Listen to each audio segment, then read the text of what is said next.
এই সূরাটা বেশ আশা জাগানিয়া সূরা, মোটিভেশনাল সূরা, ইন্সপিরেশনাল সূরা। আপনার মন খারাপ হলে আপনি এই সূরাটা পড়বেন। আমাদের এরকম অনেক সময় হয় না যে হতাশ, দেয়ালে পিঠ ঠেকে গেছে, কোনো বের হওয়ার রাস্তা নাই, কই যাব, কোথাও সফলতা নাই, সবাই আমাকে ভুল বুঝতেছে, এরকম মাঝে মাঝে হয় না আমাদের? আপনি যখন ভারাক্রান্ত হবেন, কষ্টে থাকবেন, এই সূরাটা পড়বেন, দেখবেন যে আপনার ডিপ্রেশন দূর হয়ে গেছে। এই সূরাটা মুখস্থ আছে না অনেকের? কোরআনের যে সমস্ত সূরা আমাদের অনেকেরই মুখস্থ, তার মধ্যে এটা অন্যতম একটা সূরা। এবং দেখবেন যে ইমাম সাহেবরা প্রায় এই সূরা তেলাওয়াত করে। যে সমস্ত সূরা দিয়ে প্রায় নামাজ পড়া হয়, এর মধ্যে অন্যতম একটা সূরা হচ্ছে সূরাতুদ দোহা। মুআয ইবনে জাবাল রাদিয়াল্লাহু তাআলা আনহুকে আল্লাহ রাসূল সাল্লাল্লাহু আলাইহি ওয়াসাল্লাম একটা এলাকার ইমাম বানিয়ে পাঠিয়েছিলেন। ওই এলাকার মুসল্লিরা ছিলেন, লোকজন ছিলেন শ্রমজীবী, কাজ করে খেত, সারাদিন ওট দিয়ে পানি সেচ করে খেজুর গাছে পানি দিত, খেজুরের চাষাবাদ করত, সারাদিন কষ্ট করে নামাজে যে জয়েন করত। তো উনি মাগরিবের নামাজে সূরা ফাতিহার পরে সূরা বাকারা তেলাওয়াত শুরু করলেন। সূরা বাকারা কোরআনের সবচেয়ে ছোট সূরা না, 286টা আয়াত, মানে সবচেয়ে বড় সূরা। তো মাগরিবের সালাত উনি যখন এত লম্বা তেলাওয়াত ধরলেন, মুসল্লিরা আর ইমাম সাহেবের সাথে থাকতে পারতেছে না। ওনারা তো, ইমাম সাহেবের হয়তো মন ফুরফুরে, উনি পড়তেছেন মনের আনন্দে দরাজ গলায়, কিন্তু মুসল্লিদের তো অবস্থা খারাপ।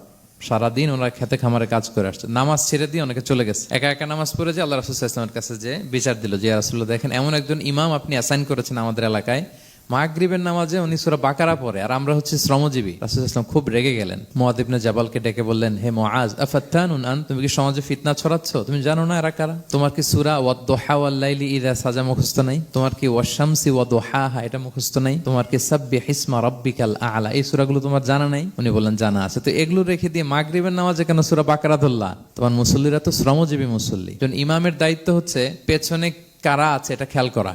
অনেক সময় ইমাম সাহেব আল্লাহু আকবার বলে যে নামাজ ধরছে, কি হচ্ছে পেছনে আর খোঁজ খবর নাই। আল্লাহর হাবিব সাল্লাল্লাহু আলাইহি ওয়াসাল্লাম কিন্তু এমন ইমাম ছিলেন না, উনি অত্যন্ত বিবেকবোধ সম্পন্ন একজন ইমাম ছিলেন।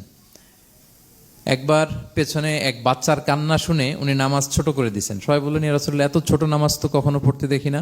তখন রাসূল সাল্লাল্লাহু আলাইহি ওয়াসাল্লাম বললেন, একটা ছোট বাচ্চার কান্নার আওয়াজ আমার কানে এসেছে, আমার মনে হচ্ছে বাচ্চাটাকে সামলাতে নারীদের কাতারে একটা মায়ের খুব কষ্ট হচ্ছে, এজন্য নামাজটা আমি খাটো করে দিয়েছি। দেখেন কি চিন্তা চেতনা, পিছনে কি হচ্ছে সব রাসূল সাল্লাল্লাহু আলাইহি ওয়াসাল্লাম এটা খেয়াল করতেন। তো এই সূরার একটা ফজিলত আপনি জানলেন যে রাসূল সাল্লাল্লাহু আলাইহি ওয়াসাল্লাম সূরা ওয়াদ-দুহা ওয়াল-লাইলি ইযা সাজা এটা তেলাওয়াত করতে বলেছিলেন মুআয ইবনে জাবাল রাদিয়াল্লাহু তাআলা আনহুকে। এটা কোরআনের 93 নম্বর সূরা। কত নাম্বার? এটা মাক্কি সূরা, আর নাজিলের ধারাবাহিকতা অনুযায়ী এটা 11তম সূরা। মানে এই সূরার আগে আরো 10টা সূরা নাজিল হয়েছিল, তার মানে মক্কার একেবারে শুরুর দিকে এই সূরাটা নাজিল হয়েছিল। আপনারা জানেন যে এবছর আমার একটা বই এসেছে এক নজরে কোরআন নামে, সেখানে আমি প্রত্যেকটা সূরার সার সংক্ষেপ নিয়ে সংক্ষেপে, খুব সংক্ষেপে, কখনো যদি সুযোগ হয় আপনারা দেখবেন যে প্রত্যেকটা সূরা 5 পৃষ্ঠার মধ্যে আমরা নিয়ে আসার চেষ্টা করেছি। সেখানে এগুলো পাবেন, সূরাটা কয় নাম্বার, নাজিলের ধারাবাহিকতা কখন, তারপর কোরআন শরীফের মধ্যে কখন, এটার ফজিলত কি, এটার সেন্ট্রাল থিম কি, মেজর থিম কি, কজ এন্ড ইফেক্ট কি, সব কেস স্টাডি থেকে শুরু করে রিফ্লেকশন সব আমরা সেখানে উল্লেখ করেছি। তো এই সূরাটা শুরুর দিকে, একেবারে শুরুর দিকে নাজিল হয়েছে। তার আগে মাত্র 10টি সূরা নাজিল হয়েছে। তো নাজিল হতে হতে 10টা সূরা যখন নাজিল হলো, এরপর অনেক দিন রাসূল সাল্লাল্লাহু আলাইহি ওয়াসাল্লামের কাছে কোনো সূরা নাজিল হয় না। কয়দিন নাজিল হয় না? কোনো বর্ণনায় 15 দিন, কোনো বর্ণনায় 1 মাস, কোনো বর্ণনায় 2 মাস, কোনো বর্ণনায় 6 মাস, টানা 6 মাসের গ্যাপ ওহী নাজিল হয় না। আল্লাহর হাবিব সাল্লাল্লাহু আলাইহি ওয়াসাল্লাম তিনি ওহী মিস করতে শুরু করলেন, যে ঘটনা কি, কোরআন নাজিল হচ্ছে না কেন, হঠাৎ এত গ্যাপ কেন? ওনার মাথায় কয়েকটা জিনিস ঘুরপাক খেলো। একটা ঘুরপাক খেলো যে আমার কোনো কাজে আল্লাহ আবার অসন্তুষ্ট হলো নাকি, অথবা আমি কোরআনের আয়াত, এই বাণীগুলো পৌঁছে দেওয়ার ক্ষেত্রে আমার কোনো গাফলতি হয়ে গেল নাকি, সামহাও কি আল্লাহর সাথে আমার কানেকশন এটা কি লুজ হয়ে যাচ্ছে, আমি কি কোনোভাবে আল্লাহ থেকে দূরে সরে পড়তেছি। রাসূল সাল্লাল্লাহু আলাইহি ওয়াসাল্লাম টেনশনে পড়ে গেলেন, চিন্তায় পড়ে গেলেন, কি রে ওহী আসে না কেন, আসে না কেন, আসে না কেন। এটা ছিল একটা দিক। আরেকটা দিক হচ্ছে আল্লাহর হাবিব সাল্লাল্লাহু আলাইহি ওয়াসাল্লামের কাছে কোরআনের আয়াত যাই নাজিল হতো উনি যে লোকদের কাছে প্রচার করে দিতেন। এখন নাজিল হয়েছে এখনই যে প্রচার শুরু, রাতে নাজিল হয়েছে রাতেই প্রচার শুরু, দিনে নাজিল হয়েছে দিনেই প্রচার শুরু, যখন নাজিল তখন প্রচার। কারণ আল্লাহ তাআলা বলেছেন, ইয়া আইয়ুহার রাসূলু বাল্লিগ মা উনজিলা ইলাইক মির রাব্বিক, আপনার রবের পক্ষ থেকে যা নাজিল হয়েছে প্রচার করেন। তো এই যে মাঝখান দিয়ে কয়েক মাস যার কোনো প্রচার টচার করে না, মুশরিকরা টিটকারি মারতে শুরু করলো, বলে কি মুহাম্মদ, তোমার আল্লাহ তোমার ভুলে গেছে বোধহয়, তোমার আল্লাহ বোধহয় তোমাকে আর পছন্দ করে না। আগে তো প্রতিদিন কিছু না কিছু শোনাতা যে এইটা নাজিল হয়েছে, ওইটা আসছে, এই বিধান ওই বিধান। এখন তো কোনো খোঁজখবর নাই। ঘটনা কি? আল্লাহর হাবিব সাল্লাল্লাহু আলাইহি ওয়াসাল্লামের চাচি উম্মে জামিল, আবুল হাবির স্ত্রী, সে আরো খারাপ কথা বললো। সে বলল, ইন্না শাইতানাকা কদ তারাকাক, তোমার কাছে যে একটা শয়তান আসতো এখন বোধহয় আর আসে না মুহাম্মদ, নাউযুবিল্লাহি মিন যালিক। এটা দিয়ে জিবরিল আলাইহিস সালামকে বুঝিয়েছেন। জিবরিল এসে কি যেন বলে, কই এখন তো কিছু বলো না। তো রাসূল বলবে কি করে? কারণ তিনি তো মন গড়া কিছু বলতেন না। আল্লাহর হাবিব সাল্লাল্লাহু আলাইহি ওয়াসাল্লাম মনে যা ইচ্ছা হয়, মন গড়া কখনো কিছু বলেছেন? আওয়াজ করে বলেন, মন গড়া বলতেন তিনি? ওয়ামা ইয়ানতিকু আনিল হাওয়া ইন হুয়া ইল্লা ওয়াহয়ু ইউহা। আল্লাহর ওহী আসলে সেটা শোনাতেন। তো ওহীও আসে না, উনি শোনাতেও পারে না। ওহীও নাই, উনি শোনাতেও পারে না। এই যে একটা কষ্টকর মুহূর্ত রাসূল সাল্লাল্লাহু আলাইহি ওয়াসাল্লামের, কিরে মাসের পর মাস চলে গেল, ওহী আসতেছে না কেন? আমার কি কোনো ভুল হচ্ছে নাকি? আল্লাহকে আমাকে অপছন্দ করলেন? রাসূল সাল্লাল্লাহু আলাইহি ওয়াসাল্লাম যখন এরকম দুশ্চিন্তিত, পেরেশান, অ্যাংজাইটিতে পড়ে গেলেন, ভারাক্রান্ত, ঠিক তখন রাসূল সাল্লাল্লাহু আলাইহি ওয়াসাল্লামকে সান্ত্বনা দেওয়ার জন্য এই সূরাটা আল্লাহ নাজিল করেছেন। সান্ত্বনা দেওয়ার জন্য। এই সূরাটা বেশ আশা জাগানিয়া সূরা, মোটিভেশনাল সূরা, ইন্সপিরেশনাল সূরা। আপনার মন খারাপ হলে আপনি এই সূরাটা পড়বেন। এই সূরাটা এবং এটার পরে আরেকটা সূরা আছে, সূরাতু আলাম নাশরাহ।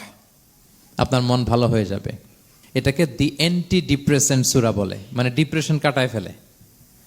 আমাদের এরকম অনেক সময় হয় না যে হতাশ, দেয়ালে পিঠ ঠেকে গেছে, কোনো বের হওয়ার রাস্তা নাই, কই যাব, কোথাও সফলতা নাই, সবাই আমাকে ভুল বুঝতেছে, এরকম মাঝে মাঝে হয় না? আমাদের সবার লাইফে আপস এন্ড ডাউনস আছে। আপনি যখন ভারাক্রান্ত হবেন, কষ্টে থাকবেন, এই সূরাটা পড়বেন, দেখবেন যে আপনার ডিপ্রেশন দূর হয়ে গেছে। তো আল্লাহর হাবিব সাল্লাল্লাহু আলাইহি ওয়াসাল্লাম যখন এরকম ভারাক্রান্ত ছিলেন, চিন্তিত ছিলেন, তখন আল্লাহর হাবিব সাল্লাল্লাহু আলাইহি ওয়াসাল্লামকে চিন্তামুক্ত করবার জন্য আল্লাহ তাআলা এই চমৎকার সূরাটি নাজিল করেছেন।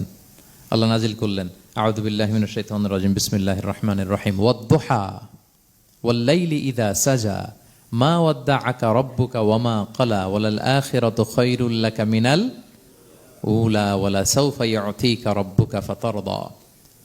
11 আয়াত বিশিষ্ট এই সূরাতে প্রথম 2 আয়াতে 2টা শপথ আছে। তারপরের 3টা আয়াতে রাসূল সাল্লাল্লাহু আলাইহি ওয়াসাল্লামকে 3টা কনফার্মেশন দেওয়া হয়েছে, সুসংবাদ দেওয়া হয়েছে।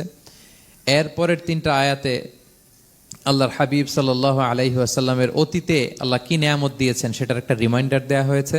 আর সবশেষে 3টা ওয়ার্ক প্ল্যান দেওয়া হয়েছে, কর্মসূচি, সেগমেন্ট। আপনি এক নজরে কোরআন এগুলো পাবেন, এরকম সেগমেন্ট আকারে আমরা ভাগ করেছি। আল্লাহ তাআলা বললেন, ওয়াদ-দুহা, নবী আলোর শপথ। আলো, দোহা মানে আলো। আমার সাথে আওয়াজ করে বলুন, দোহা মানে কি?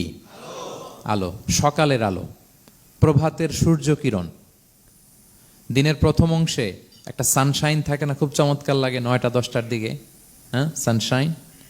এই সকালের সানশাইনটাকে আরবিতে বলে দোহা। এই জন্য এই সময় আল্লাহর হাবিব সাল্লাল্লাহু আলাইহি ওয়াসাল্লাম নামাজ পড়তেন, এটাকে বলে সলাতুদ দোহা, মানে দোহার নামাজ। এটাকে বলে সলাতুদ দোহা, দোহার নামাজ। তো দেখেন, রাসূল সাল্লাল্লাহু আলাইহি ওয়াসাল্লামের মন ভালো করবার জন্য প্রথমে আল্লাহর ওয়ার্ডিংটা দেখেন, আল্লাহ তাআলা কেমন চমৎকার শব্দ চয়েস করেন। প্রথমে আল্লাহ বললেন আলো। আলো বললেই তো মনটা ভালো হয়ে যায়, কি বলেন? এই আলো মানে আশার আলো, সম্ভাবনার আলো, প্রশান্তির আলো। ওয়াদ-দুহা, আলোর শপথ। মানে নবী, আপনি হতাশ হবেন না, হাল ছাড়বেন না, ভরসা রাখুন। আপনি ঘর থেকে বের হন, দেখুন কি চমৎকার আলো। It's a beautiful day out there. যান, হোয়াট এ নাইস সানশাইন, কি চমৎকার উজ্জ্বল প্রভাতের সূর্য কিরণ। এত চমৎকার জলজলে সানশাইনিং এনভায়রনমেন্ট, আপনার মন খারাপ হয় কি করে? ওয়াদ-দুহা, দোহার শপথ, মানে প্রভাতের সূর্য কিরণের শপথ। আবার বললেন ওয়াল-লাইলি ইযা সাজা, রাতের শপথ, যখন সে রাত নিঝুম হয়, গভীর হয়, নিস্তব্ধ হয়। 2টা শপথ, আলোর শপথ আর রাতের অন্ধকারের শপথ।